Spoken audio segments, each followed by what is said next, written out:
Madison, welcome back to the podcast. Thank you so much for having me. I'm excited to be back. Yep, you're on the other side of the mic here. You also have a podcast. Yes. You do a lot of other things. So for those who haven't either followed along with your podcast or listened to the interview we did a few years ago on the Food Blogger Pro podcast, give a quick overview of kind of what your day-to-day looks like and the different businesses that you're running.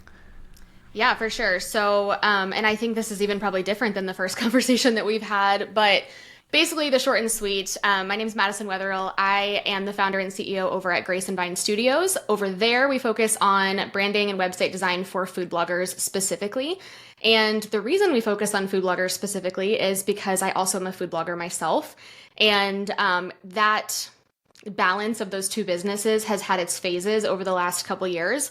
And I think it was 2021 that I started focusing on my food blogs again and trying to kind of, find a balance between those two businesses. And honestly, doing that has just really highlighted how important the website work and the branding work that we do is, because I'm living it myself as well now.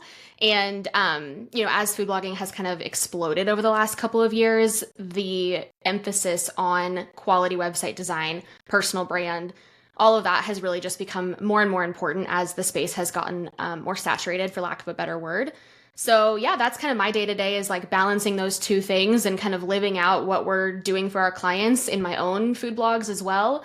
And outside of that, I'm a mom. I have three little boys. We homeschool. We live in Arizona. That's kind of the short and sweet. Love it. It's one of the things that I find to be super valuable with doing the Food Blogger Pro podcast is it's super helpful for Pinch of Yum. And Pinch of Yum is super helpful for doing this podcast and Totally. doing the, having the conversations. Just this morning, we were having a conversation, or I was, with somebody in the community forums, and she's like, hey, I'm transferring my site over. I'm trying to figure out what to do. And it's like, it's not just an opinion. We just have this lived experience as people who are also creators where we are able to relate, but also have the same curiosities, same questions, same answers that we're trying to figure out. And we're going to be talking about some of those today as we talk about Q4. So we're heading into Q4. Q4 is always this really important season because it's this influx of, I heard this phrase a couple of years ago, peak baking season. So people are making food for Thanksgiving, for the holidays, Christmas, whatever it might be. But it's also peak earning potential. So brands have a budget. They're either spending that on advertising so you can earn a lot because people are shopping in November and December. These companies are spending through their budgets. And so really November and December are critical times for food creators, most food creators. Maybe if you're a barbecue food creator, it's going to be a little bit different. But generally speaking, November and December are really important months. And it's important that we think about optimizing and starting, before it's November. So let's enter that conversation a little bit. As you work with creators, as you give guidance to people who have a food site, what are some of the things they should be thinking about as we head into Q4? Sure. And I'll say too, knowing when this episode is going to go out in just a couple of weeks, it won't be quite that peak for Q4 season yet. But I also want to say it's not too late if you haven't done some of this prep work, because I know for me, I start thinking about Q4 in March, but I don't actually start really doing anything until late Q3. So if that's you, that's okay. We're in the same boat there, but you kind of painted the picture already, which is that we have this just natural, we don't even have to do any extra effort necessarily to get these new people and this influx of traffic to our site.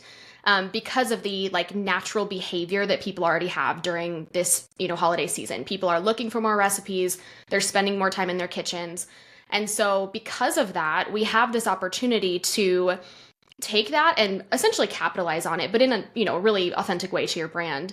And I think a lot of the times creators focus around, I got to make sure my content's ready. I have to make sure I have, Thanksgiving recipes and things like that.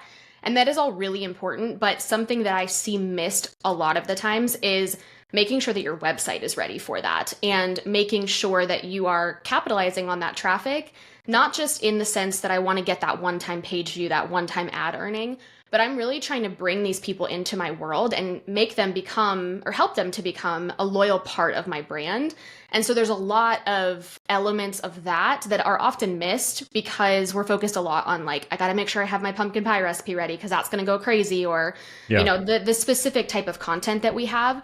And so I encourage people to look at that, yes, but also a little bit more holistically around like, is my website and my brand positioned to make a good first impression? Because I have an increased opportunity to do that in the Q4 season with all of these new people coming to my blog. And hopefully I want them to stick around. I don't want them to just make my recipe once and bounce. I really want it to be apparent what my site is about and how these people can benefit from being a part of that long term. Yeah. So let's talk about how you do that. And maybe a lead into that would be, we've talked about brand and we've talked about website. How are those different and how are those the same? Sure. So a lot of the time, I think people have one or two kind of conclusions of what brand means. They either think it is their visual branding, so their logo, their colors, their fonts, and you maybe have a good feeling about that, or you have kind of a like, I really don't like my logo, but it works, it's fine, kind of feeling about that. And then the second part of that is really the personal brand. And the personal brand is what I've seen really coming to the surface over the last few years as, like I said, people have, you know, there's been so many more food blogs that have been started. There's been just an influx of content creators out there. And the personal brand is really what sets you apart from the other people that are in your same space. So we have to go a little bit more granular than food in this case. We have to go into your specific niche. Maybe it's healthy recipes, maybe it's baking recipes, comfort food, whatever it is. And then within that smaller space, like, how are you different? And I mean, truly, the reason you're different is because you're you, and your audience is your audience, and they have unique characteristics as well. And so it's really understanding that component and how not only you have an understanding of it, but how do you put that forward so that somebody who is new to you can come to your blog and be like, yes, she's a baking blog that focuses on XYZ. That is totally for me. And they're ready to be a part of that. And then the website is really what houses all of that and houses all of your content. It's really the larger picture of all of that. But equally as important to make sure that that is optimized and, you know, running smoothly. And that it's reflecting that brand. And that's the piece that I think people usually keep kind of those two things separate. It's like the peanut butter and jelly, and we're not making the sandwich of those two things happening cohesively together. And so it's important to take a look at both of those things because they don't operate fully independently. They really operate well together. Yeah. So I can imagine brand as, you know, and I think about it broadly speaking, as content becomes more of a commodity, especially as you have generative content, meaning you type something into ChatGPT and it surfaces a result. Using a completely different industry, let's say it's home, you know, we're going through this kitchen edition right now. Let's say I'm trying to figure out, this morning was an example, do you place insulation between, you know, your second floor and the main floor if you don't need to? Like, what is the recommendation there? Okay, there's an answer to that. Previously, what I would have done is I would have Googled that and I would have found the answer to that in a search result. Now, what I do is I do like a quick voice thing in ChatGPT explaining the situation and it gives me a result. That's like a changed search behavior where there's transactional information that I need to get, and I need to get it as quickly as possible to answer a problem. There's probably over time that will happen more and more, that people will interact with search in that way. And eventually it'll happen for food. Like just this morning also, like I'm trying to figure out what's the like best smoothie for certain macros that I want to get for lunch.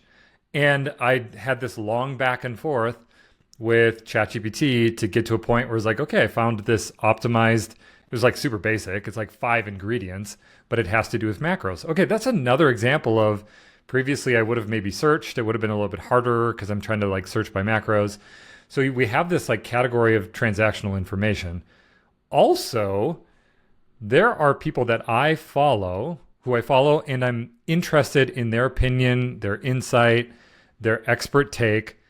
And I go to them to get that information. An example, again, in a different world, is MKBHD. Like, he has this YouTube channel, he reviews technology, he has these long form videos. It's entertainment for me a little bit, but it's also informational, it's helpful. And I would go to him to learn what his take is as an expert on technology. And I think that paints a little bit of a picture around what's happening in the current state of content creation, which is previously 10 years ago, you could have built a really strong site focusing on keywords like how long do you boil for a hard boiled egg? Mm-hmm. Like, there would have been a time where you could have, really dominated that search term, and that probably still exists. But my guess is there's going to be an AI overview. People might use ChatGPT.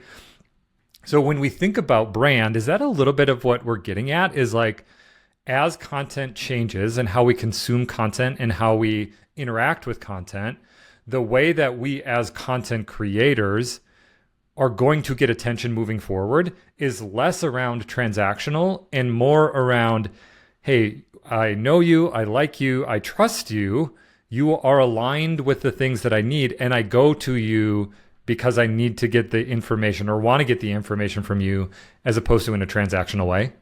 Exactly. I mean, and I think the missing element there is like that personal brand has to be really defined and like easy for other people to understand in order for them to have that know, like, and trust factor. And it's funny, we've had these like phrases that we've talked about in the food blogging space for 10 years, know, like, and trust, building, EAT, all these things. And I think the stakes just got a little bit higher recently with the generative results or the transactional things being able to be taken care of, using an AI platform, because I can go to ChatGPT and tell it, I want a smoothie recipe, and it can give it to me. But if I have something specific that I'm looking for, like if you had in that example, like a macro blog that you followed, that you really trusted them, you would have gone there instead first, because you would have skipped the back and forth. And so I think what's going to happen, and what is already happening, is we're having to get really, really specific about who it is that we're helping and what we're helping them with, because we're not just helping them to find recipes anymore. We're not even helping them to find high protein recipes or macro friendly recipes or, insert your niche here. What we're really helping them do is find those types of recipes for a very specific pain point in a very specific situation, because that's how they're going to come to us for that specific situation and, criteria, versus turning to something like ChatGPT to help them solve that problem. And again, if we are not able to make that really clear in like a split second as they're browsing our website, then we just become the transactional information, like you said, instead of being like a trusted resource that someone is going to go back to for that type of information and result. Another example that comes to mind is meal plans. So many people are doing meal plans right now, which is great and it's really helpful for our readers. But if the reader doesn't understand why that meal plan is different than something that they can generate on ChatGPT, they're, one, not going to pay for it, two, not going to go to you for it. And it just becomes more of that like commoditized, information, versus it being like, no, when I know I need something, I am going to go to this person because I trust what they're going to say and I know it's going to fit into all those queries, and I'm going to save that back and forth with ChatGPT. Yeah. Yeah. That long form understanding of you within the context of Claude or ChatGPT is also one of these like strategic advantages that generative content in that regard has. I think of one of the hard things, I think, for people who are food creators is there's a lot of anti-examples of this that exist. And it's because there are still sites out there that are doing really well, that are largely like search-based sites. They're getting millions of page views, and it's very high volume keywords. And I think sometimes we look at those and we think, that would be awesome. I want to do that. And I think what we're talking about today, let me know if this feels accurate, is less of people who have been creating food content for 10 years, 15 years. They have this large bank of content. They have established traffic to, popular keywords. And it's more of, hey, I'm a food creator. I've started within the last 5 years. How do I turn this into something that is sustainable income? And to me, the answer isn't by doing keyword research and trying to rank for a specific keyword that you get traffic to your site. The answer is by forming a strong opinion on who you are, who you're serving, building a strong social following, and following best practice for putting together a site that targets people in that specific area that you're focusing on. So can you speak a little bit to your opinion on, seeing some of these established sites that have a bunch of this traffic, it's high volume, but maybe how that will change over time, and if you're getting started today, how that looks different? Yeah, for sure. And it does look different. I think that's kind of the reality we all have to kind of grapple with. And, there's always been conversations, and a lot of them are around Pinch of Yum, to be honest, or like other big brands like Pinch of Yum, where it's like, well, I see them doing it this way and I want to do it that way. And the answer usually is like, well, the rules are different for brands that are established in that way. And however, at the same time, what you see a lot of brands like Pinch of Yum doing really, really well is, Lindsay's personal brand is all over Pinch of Yum. Like, you cannot separate Pinch of Yum from Lindsay. Like, they are one and the same, and it's very evident that that's like who's behind the blog. And what I see a lot of bloggers doing, both bloggers who have been established for a long time, it's definitely an area of something that those people struggle with, but it's also newer bloggers who are trying to blend in by doing the same thing. And what I'm finding just across the board, whether it's website, traffic, social media, YouTube, whatever, is the more that you just kind of look the same and do the same things, follow the same trends that everybody else is doing, the more that you're going to find that your results aren't anything like extraordinary. On the other hand, when you're willing to step into a space that is so uniquely yours that people are attracted to that because it's so clear what that is, that's where you're going to see the success. And again, that can be in your content, in your email list, in social media, YouTube, whatever it is that you're doing. But to your, original question, I absolutely think that's where everything is moving, is we've got to be able to be creating something that is unique. And in order to do that in like the noise that is the content world, we have to be doing something that is memorable. And I think a lot of the times we're trying to do the same things that other people are doing. And you might have that virality for a little bit, but it's not going to be something that's sustained when it's just following trend after trend after trend and not kind of creating your own trend of like, this is what my brand is all about. Because, where there's one person who maybe benefits from you doing something unique like that, there's 100 other people, thousands of other people who are in that same boat. And so oftentimes it just takes getting really clear on who that is. And then once you do that, you're going to find that people are so attracted to it because it's exactly what they were looking for. The macro smoothie, like that was exactly what you were looking for. And if you had found that, you would have been like, all right, every time I need that, I'm going to this guy. So I think it doesn't really matter what platform we're talking about here. I think it's going to happen across all of them, maybe in different, time stamps. But from a blogger perspective, it's definitely like the stakes are higher if you're not creating that unique personal brand anymore, higher than they were 5 years ago. And certainly as we go further and further, as, we're talking about like generative search, actually linking to brands, like if the generative search can't figure out what your brand is about, they're not going to be linking to you either. So you're going to miss out on that traffic too. So I think it's just like this big, web that I see happening where it's all really connected to that central point, which is that personal brand. Yeah. And so much of it is that people want to connect with people. There are certain categories where people want information. They need information. They need to get that quickly.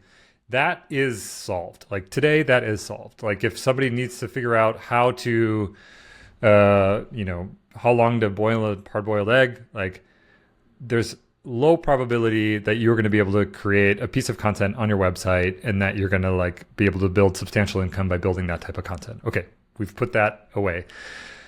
So then what do you do? Like, what are the opportunities? I would make the case like, agree, super saturated. And also, the opportunities that exist today are probably greater than 10 years ago because there is more of a market. And there's more of a market, I think, because there's more people who are being able to do this as a career.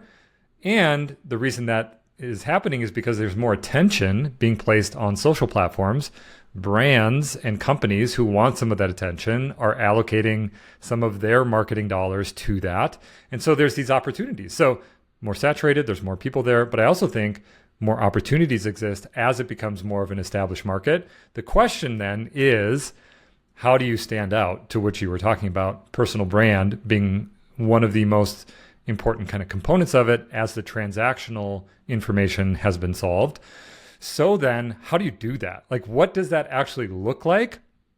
And what is your advice for people on how to establish a strong brand? We've kind of talked around it, but like specifically, what does that actually mean? Like, what are the things that we should be thinking about?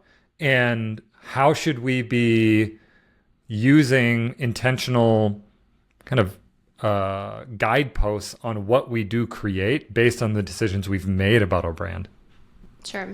I think the first there's two parts they're equally as important in my mind, which is your niche and your audience. And I'm going to talk about niche first because I feel like this is such an underrated component of your brand that people are all often like, yeah, I know my niche, it's food. And I'm like, well, it's not really food. Like, we've got to go deeper, like I was saying earlier. I usually, with our clients, what we do is it's kind of a 3-step process. So obviously you've got your food is your main category. Beyond that, maybe it's healthy food. And then beyond that, it's like within healthy food, like what are the things that make you unique from Whole30 or another like healthy food brand? Really get extremely specific about that, probably more specific than you think you need to get, because you're always going to have like these wheels outside of that maybe people are like coming in and they're attracted to something that's a little bit more specific than what they're looking for or something like that. But if we go really broad, like healthy food, then how do I know how your healthy food is different than this person's healthy food? And it just gets really like muddy. Healthy food's actually a really good example because it's so specific to each person, what that means and how you define that. And so that niche part is really important. And I see a lot of sites and people on social media too, just kind of sticking in like food. I'm going to share a little bit of everything and like hope that something sticks. And whereas if you get really like specific about the type of food you're sharing, you're going to find that people are going to remember that and come back to you for those specific things that they're looking for. And then within that, like I said, equally as important is really that audience. And I think a lot of the times when we think audience, we're thinking like, mom, 50 years old, has 3 kids, lives in Texas. Like, we're thinking kind of demographically. And what we really need to be thinking about, those demographics are helpful from a visual perspective or just like mentally picturing that person. But what I really want to know is like, what does her average Tuesday evening look like? And what are the things that she's struggling with on that Tuesday night to get dinner on the table? Because that type of honestly like intimate relationship that I can have with this audience is how I'm going to solve those problems for them and how I'm going to create things for them, whether that's content, freebies, membership sites, like all of these things. If I don't know what those intimate struggles are, I'm just creating that transactional information for them and I'm not really solving a pain point. And so again, for a lot of people, I see them kind of staying a little bit high level with this where they're like, yeah, I've got these demographics, or a lot of the times it's like my age range is 25 to 70. It's like those are very, very different extremes of that. And I encourage people to just pick something within that range. Because again, the more I can visualize who this person is and what her Tuesday, evening struggles are, the more I can help them. A lot of the time it ends up being somebody that is in your real life. So definitely like think about, is there someone in my real life who's constantly asking me questions about what I'm making for dinner or how I'm doing this. For me, it's my best friend. And so she'll often like send me little things that she's like trying to figure out. And I'm like, I would have never thought of that. But now that I have her as a problem that somebody's trying to figure out. Yeah. What did she ask me the other day? She's like, I really want to make salads, but like I always get the bagged lettuce and it always goes bad within 24 hours. And I'm like, well, don't buy the bagged lettuce, like get the head of lettuce and cut it yourself and then problem solved. But there's like these little tiny things that our audience like doesn't know because this isn't their expertise that we can help them with. But I wouldn't know that unless I knew her and I knew her struggles and knew what that Tuesday afternoon looks like. So once you have do you have advice for people how they can figure that out? Like, if they don't have that best friend, like what are the best ways to figure out what those problems are? Yeah, there's definitely 2 camps for this because it very much depends on your existing audience and like how vocal that audience is, because oftentimes, we might ask our audience, like, what do you need from me? What kind of recipes are you looking for? And we get crickets, or we get like really generic answers. So that's why I think the niche part really helps you to get to that place first, because then I at least have like things I want to ask. So what does a healthy dinner look like to you? What are you struggling with meal planning? What are you struggling with XYZ? But it really comes down to just having those conversations in any place that you can get people to give you feedback. So whether that is your email list, social media, talking to people that you know in real life, because you might find that it is a common struggle. A lot of the time, your audience is you, but a few years behind you. And so you might have people around you who, every time you bring something to a potluck, they're like, oh my gosh, that looks so good. I could never make that. Ask them, why is that? Why don't you think you could make this? And they're going to open up to you and give you all kinds of nuggets. But I think a lot of the time we're kind of stuck in our like digital world where we want to find, we want to have those conversations online. And sometimes maybe you don't have that audience yet. It really comes down to just asking people, getting curious about what they're struggling with, asking probing questions. And a lot of the time we try to just get our audience to, share anything with us. But in doing that, we kind of miss the opportunity to really build those like deeper connections. Yeah. There's this book that I haven't actually read, but apparently I bought it in 2015. That maybe I did read it and forgot, but it's just called Ask. Ryan Levesque, I think is his name. Or I think that's how you pronounce his last name. That'd be a great one for people to check out who want to learn more about this. And it's the subtext is like the counterintuitive online formula to discover exactly what your customers want to buy, create a massive raving fans. But the basic idea is like, as we do customer research, that's one of the best ways to understand what we should be creating content about is by hearing what the questions are that people have. We've talked about that before in kind of different ways in the podcast, but it's a good reminder. Like, that's what we are doing is we are trying to be helpful online. There are some people who are trying to be like entertaining, like that's their goal. But for most people listening to this podcast, we're trying to be helpful. We're trying to solve a problem. And in order to do that, we need to have a clear understanding of what the problems are that people have. And then do our best to help them solve that in the easiest way we can. And the more specific we can get to that, the better, as long as the market is big enough for us to address it. Now, within that, we can have different products that we are packaging for a market. So if you have a really small market, like I remember hearing this story about somebody who had this passion and expertise around billing, like insurance billing for people who had private medical practice. That's a super small audience, but the price tag she had on it was like $25,000 a year to work with her as a consultant. And so she had, I don't know, it was like 40 people that she worked with, and it's like, man, that's an awesome business. On the opposite side of it, the larger your market gets, like the higher that number is, oftentimes, not always, but oftentimes what's going to happen is the in our space, at least, the transaction is going to look a little bit different. For Pinch of Yum, we're primarily earning money through advertising, some brand partnerships, and the like value per impression on that is pretty small, but you have more ability to reach a bigger audience. And so there's all different mixes and matches within that, but it's something that we can think about. All of it comes back to this idea of asking. So let's talk about the website side of things. Let's say you start to get a better understanding of your brand, your focus, your niche, who you're serving, the problems from those people.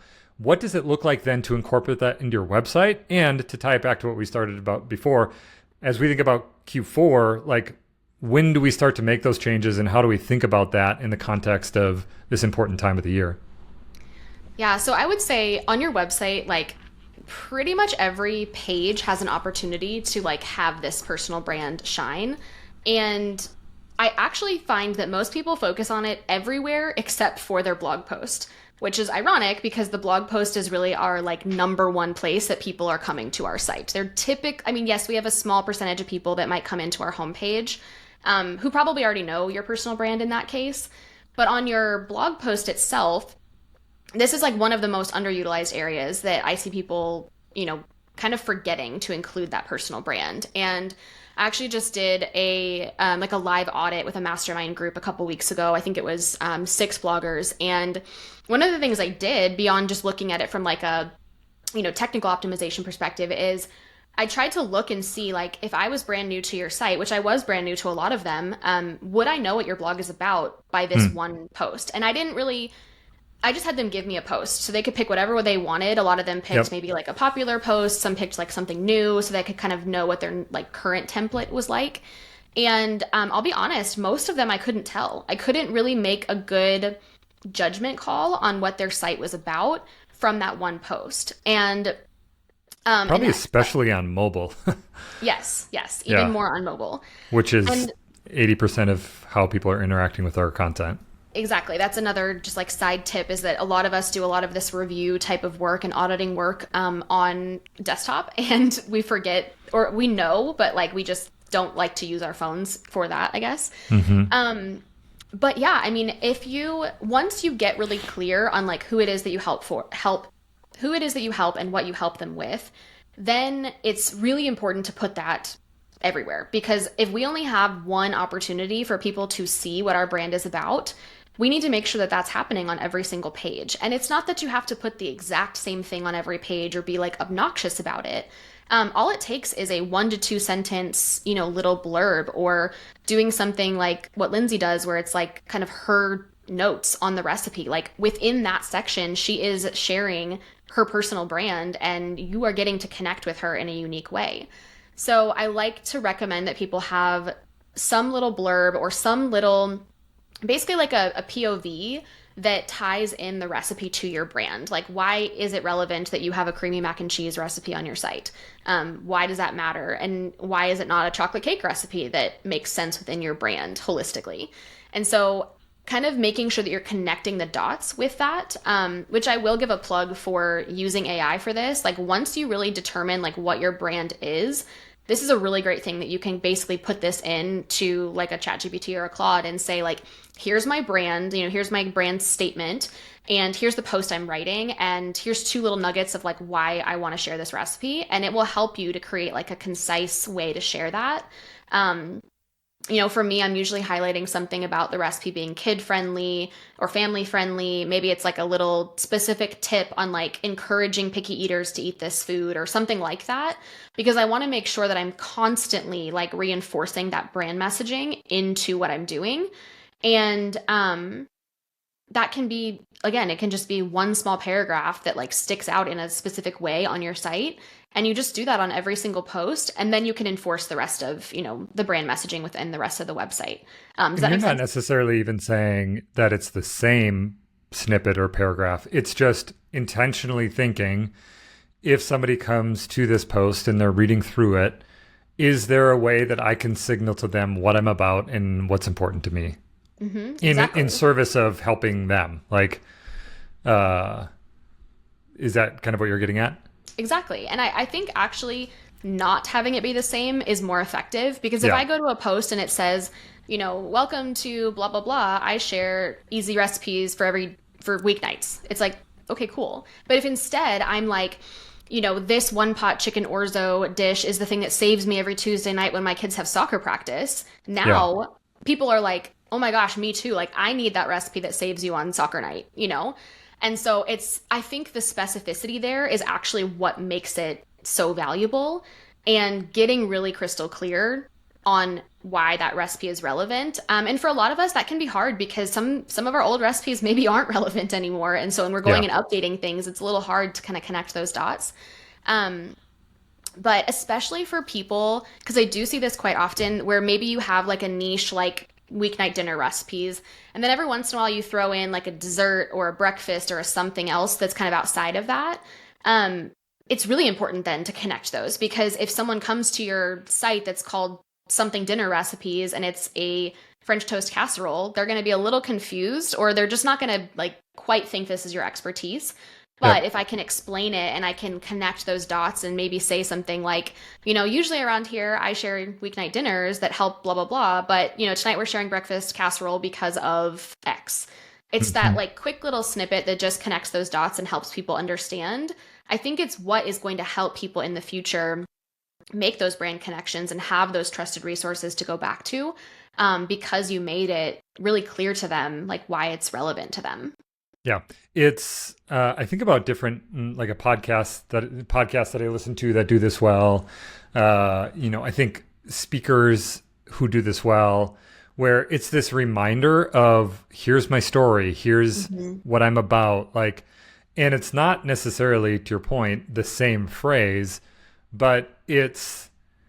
I think the reality is we feel like we're saying something all the time, but our audience, number one, in order for something to register, people have to hear it multiple times.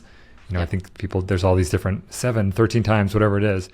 My feelings like multiple times, whatever that looks like. And we are so close to our content, it feels like, oh, we're just saying this all the time. But so many people who come to our site are seeing it for the first time, and it's important for them. And if people are coming back, if it's done in an organic way that's folded into the content, then it doesn't feel like this redundant thing that you're kind of coming back to all the time. So I can see how it's important, and you could do that on a post level, but also with content that you're producing on social. Like, how do you call back to the problem that you're trying to solve? If it is putting food on the table, for helping people put food on the table for families, there's 100 different ways that you could say that's what's important to you, and that's why you create content. But to make a point of saying that, so when people do hear it, they can make that decision around like, oh, is this for me or is this not for me? Based on, seeing a recipe, which a recipe is there's millions of them. And just because somebody has a good recipe doesn't mean that somebody's going to follow you. But if you have a really great recipe and it fits into the needs and it solves a problem that somebody has, then suddenly there's going to be piqued interest and a higher likelihood that somebody's going to follow you if you reference that within the context of the video or description or the writing on a blog post. So how do you go about doing this? To add one quick nugget to that is that this is what is going to stop people from scrolling, really. Like that, and I think about it when you see Instagram series, video series that people are doing, and they have the same hook every single time. I'm going to pay attention because I'm like, oh yeah, this is the so-and-so's snack series or whatever. Versus if I don't hear that or don't see it, I may just keep scrolling because I don't know what it is. And so that hook really is what we're talking about here. And I mean, I think you're about to ask how do you do that? Yeah. And again, first you have to know what it is. I can't, tell you what is important about this recipe if I don't know what's important or I don't know how it ties into my brand. And so that foundational branding work is really, really important. And I mentioned earlier, usually the logo is part of what you're thinking of when it comes to brand. But if you don't do that foundational branding work first, you can end up with visual branding or a website that just doesn't even reflect what you're really building. So that brand messaging, knowing who you're talking to, how you help them, what those pain points are, and being able to have it in kind of a concise, referable document that you can go back and forth to is really, really important. And then from there, I think it's really thinking about if I was explaining this recipe to somebody and I wanted to make sure they understood why I created it for them, what would I say or how would I say it? It's kind of the why we love this section that a lot of people had still have. But it's that in a conversational way. If I'm explaining to a friend over coffee, why I created, oh my gosh, you're going to love this lasagna recipe I created. And that's where I think, again, we're bringing this personal brand thing back in because we're just trying to talk to people like they're humans and other people. And especially in this world of AI content, we want it to feel like I'm talking to another human, not talking to a robot. But a lot of the times we're writing like we're robots. Yeah. And to have that personal element, to go back to what you were saying before, is a strategic advantage because, if you are writing in this really transactional way, I think not only is it not engaging, but people are finding that information in other places. So you had referenced individual posts as important to look at. Talking about it from the perspective of mobile, I think is always a good reminder. So you're pulling it up on mobile, you're looking through it, you're trying to kind of audit your own content and saying, if people came to this, would they have an understanding of what it is that I do? the problem that I'm trying to help people solve, making adjustments to the content if you feel like it lacks that. Are there other pages that you would consider looking at and tweaking or adjusting from a brand messaging perspective?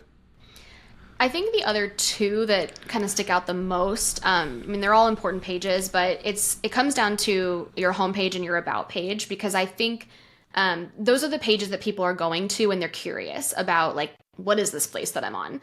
Maybe you made that quick connection within that paragraph and they're like, okay, I want to see like what else this person has. They might go to your about page because they want to know like who the blogger is behind this.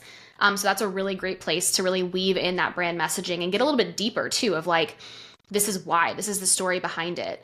When someone goes to that page, they're really looking for two things. Again, who's behind this blog, and also like, how do I fit into this? Like, is this the place for me? And I think oftentimes we think of the about page as just like the resume. It's like, these are all my credentials and this is how long I've been blogging and blah, blah, blah.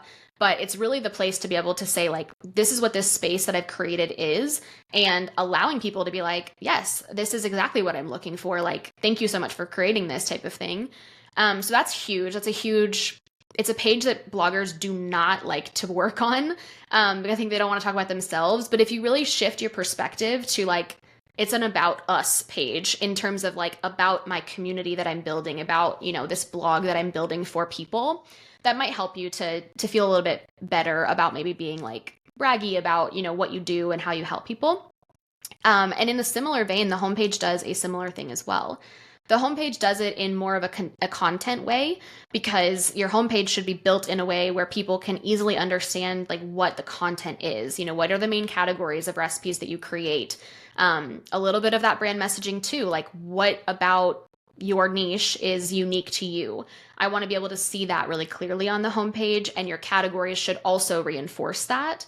I think of my sourdough clients a lot. We've worked with quite a few sourdough bloggers over the years, and it would seem like sourdough's just sourdough, like, right? There's not a lot of things to break away from that, but every single sourdough client that I have worked with has a very different approach to sourdough, a very different perspective, method, all of those things. And I know that because of like the deep work that I've done with them, but it also needs to be really evident on the front end when someone comes to their homepage or whatever post you're going to. Because I want to know, like, why should I trust this sourdough blogger versus another sourdough blogger? Well, it's because her method works for moms who work a full-time job and they're doing sourdough, in the fringe in between those, hours at work, that type of thing. So the homepage should really reflect that and get kind of more granular with like, what type of content is it on the site? What are you known for? Or what do you want to be known for? And is that showcased really clearly on the homepage in a way that helps people to like, I always describe it as like, we want people to find these little pathways in your site. Like they're going to get lost in like your dinner content because they just cannot stop like drooling over your dinner recipes or your dessert recipes or whatever it is, but you're just creating these pathways for people to go down. And then in each of those pathways, each of those category pages and things like that, you're hopefully reinforcing like what the brand value and mission is. Yeah, that's great. So we have this understanding of shaping what your brand is, the impact that you want to have, the problem solution. Like even with Pinch of Yum, we talk about that a lot. How are we framing things up in a problem solution type way, where here's the issue. Okay, you're busy, fall is starting, school, back to school, people are super busy. That's the problem. What's the solution? Well, it's figuring out, or it's, working with us to figure out how to easily put a meal on the table that you're going to know is tested and, you're going to have a high likelihood of it being a successful recipe. Okay, great. Problem solution. So we start to shape that. We start to understand who our audience is. We start to integrate that into our site and our content. Really, it's our reels, it's descriptions, it's homepage, it's about page, it's within the content itself on a post. And then the result of that is people will be able to know, hey, is this somebody that I want to follow along with? On social, it's going to be easy because the action is, okay, I'm going to follow or subscribe to this person. Within your site, it's a little bit different because we have a lot of different calls, like a CTA, call to action, that we could ask people to take if they do decide that they want to follow along with us. So that to me feels like kind of the final step with this is figuring out how we want to invite people to join us along, the journey of us figuring stuff out and then coming up with a solution to the problems that we collectively and also the individual has. So what would you recommend for that third piece once we've done the branding work, once we've started to integrate that from a messaging perspective, specifically on the website, then how do you have a strong call to action to bring people in to your world to continue that conversation if they do decide that they want to be a part of it? I think first it really comes down to like what is your main call to action, because to your point there are so many, and I think we often forget all of the calls to action that aren't really even an action that you want someone to take, but it's like all the noise that's on your site, noise to the reader, not necessarily noise to you or to like search crawlers or anything like that, but from a reader's perspective, there's a lot of stuff outside of like the recipe card, which is really what they care about. So once you can kind of say like, all right, my goal right now is to grow my Instagram following. I want everyone who comes to my blog to funnel there, to follow me there, because that's where I'm really focusing on maybe connecting with my audience, or maybe it's your email list, whatever it is.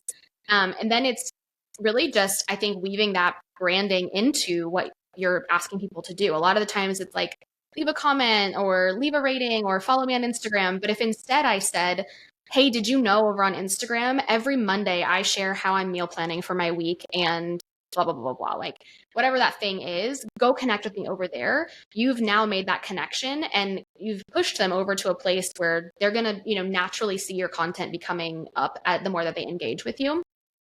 Same thing with email.